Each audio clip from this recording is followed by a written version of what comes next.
Hi everyone, welcome back to this channel. So in today's tutorial, we will be seeing how can you fix a red light on a Verizon router. So here's a guide for your LOS or power issues and reset. Fix 1. Restart the router. Unplug the router's power cable, wait for 30 to 60 seconds and plug it back in. Wait for 5 to 10 minutes for the router to fully restart and reconnect. Fix 2. Check the cables. Make sure all Ethernet, coaxial, or fiber cables are securely connected.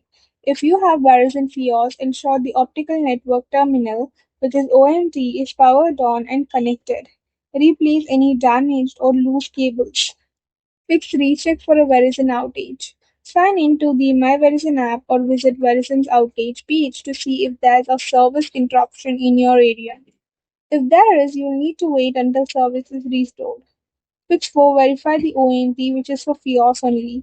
Check that the ONT has power. Look for any red or alarm lights on the ONT. Restart the ONT only if Verizon recommends doing so. Fix 5. Check the 5G signal, which is for 5G home internet. Move the gateway closer to a window.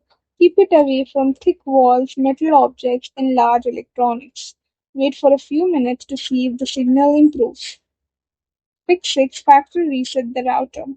Keep the router powered on. Press and hold the reset button for 10 to 15 seconds using a paper clip. Wait for the router to restart and set up the router again if required. Fix 7. You need to contact your Verizon support. Test your internet line remotely. Check for provisioning or account issues. Determine if the router or ONT needs to be replaced. That's it for the video. Thank you for watching. Don't forget to like, share, comment, and also do hit the subscribe button.